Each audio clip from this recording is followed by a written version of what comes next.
everybody. Today I'm going to talk about embodiment, or in the case of the shy girl, often it's lack of embodiment, disembodiment, not being in our bodies.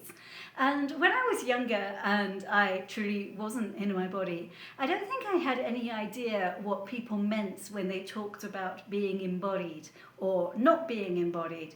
I mean, how could I? Because I guess my experience, apart from when I was tiny, was actually not really inhabiting my body. And I'll just talk briefly about how that came about for me, and hopefully that will help you see either some mirroring, some similarities, or some aha moments for you. And it's not necessarily, I think it's useful to know where these things came from, but without dwelling on them. It's like if we dwell on them, then we stay stuck in them. And so I'm going to talk about them and how they affect different, and how this lack of embodiment affects different areas of our lives as shy women.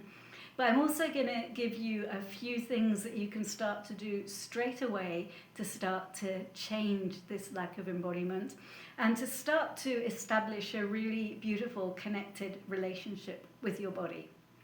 So for me, my dad was really verbally abusive. I was very, very scared of him when I was a child, and I learnt to hide away. And actually what I see now, it wasn't just a kind of a hiding away and making myself small, it was also a disconnection from my body. It's like, I suppose one way that we often talk about it is I was checked out. I wasn't really available to inhabit my body because it didn't feel safe to be around. So I don't know, I was often off in the woods playing with fairies. I was in some other imaginary world, or I was up with the angels maybe, but I wasn't inhabiting my body. And of course it can seem fun to be with the fairies or the angels, but actually we have this very, very, very beautiful planet, and we have bodies that are designed to kind of be here and enjoy the physicality of the planet as well. I mean, I believe that we can have that interaction with the angels, the deities, the gods, however you want to put it, but actually a lot of the pleasure of being alive, of being on the planet, is actually enjoying our bodies, being in our bodies, feeling our bodies, knowing what our bodies require and desire. And so I'm going to talk about that just briefly in the areas that I've written, the books that I've written. So my first book was Sex and the Shy Girl, and I guess it's really obvious what happens when it's like, if you're not in your body, then how can you enjoy sex to the full? And so honestly, when I was younger and I was not really very in my body, I still really enjoyed sex.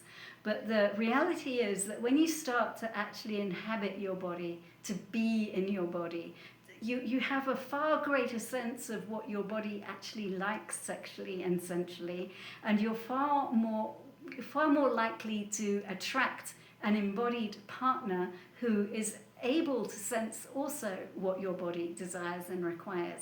So it kind of gets better and better when you take the steps to become embodied. And similarly with my second book, Overeating and the Shy Girl, it's like when I was overeating, I was not in contact with my body. I had no idea how much my body wanted to eat, what she wanted to eat, none of that. And so that's the space where it kind of gets worse because you're pushing into your body food that you don't want, and that food kind of can act as a buffer between you and your body. It's like it becomes more and more difficult to see what your body requires as you eat more and more.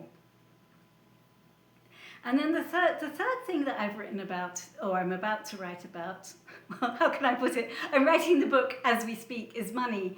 And it may seem less obvious why embodiment is required to have a good relationship with money. But the thing is, it's our bodies that require money. It's like it's our bodies that need clothes, that need food, that want to go on a trip somewhere. It's like our bodies, the physicality of our bodies that enjoys all of that. So if we're somewhere out with the angels or somewhere checked out, it's like our body has less say in bringing in the money that we require and desire. At least that's how I see it.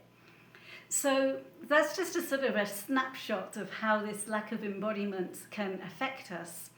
But I suppose the other thing I would say is that if you don't feel embodied, if you don't have a sense of that, then I don't know if I even have the words, but I'm just going to try to convey, it's like life is so much better when we're embodied.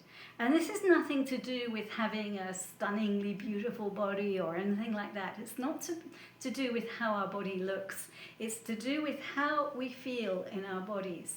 And when we are actually embodied, we're likely to look better, but not because we're sort of looking better in the sort of, I don't know, catwalk sense of looking better.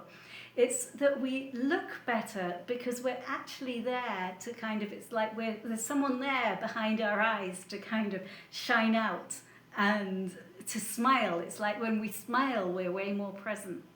So that's some of the differences that being embodied can make.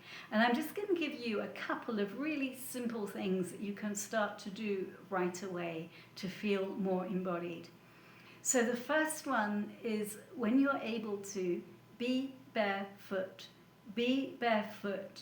If you live on a beach, that's the best place to, or it's a really yummy place to be barefoot. Be barefoot on the sand. Be barefoot as you, maybe as you walk into the sea. Just really feel the sand beneath your feet. And there's something miraculous. It's like we have these receptors on our feet. When we allow our feet to touch the ground, particularly on the sand or on grass, something changes in our body and we kind of go, it's like this, I want to go, ah. It's like we kind of settle into our body when we do that. And doing that regularly has a cumulative effect. And actually, where I live in Ecuador, it's pretty warm.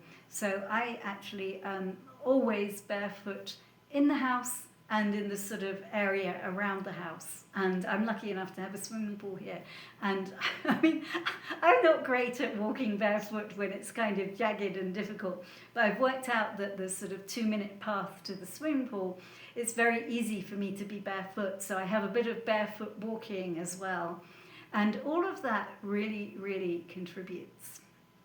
Another very simple thing that you can do, and I do this every morning when I wake up, it's literally to touch your face, to touch your arms, to touch your legs. And so I'll see if I can stand up and camera, so I'm a long way away, I'm going to bend down a bit, but literally in the morning I'm literally getting up and just saying hello to my body, saying hello to the whole of my body like this.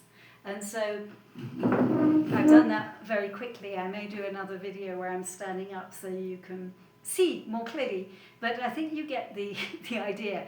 Basically, you're saying hello to your body, you're waking up your body. And I love to do it like this. I know some people pat their body, tap their body, but it's just to wake yourself up. And particularly sometimes in the mornings, if you feel a bit foggy-headed or something, just literally waking up, just touching your head and maybe even doing some little massages on your head can really affect how you feel the whole day. And also you're touching your head, it kind of brings you down into your body. So that's all for today. I will see you next time.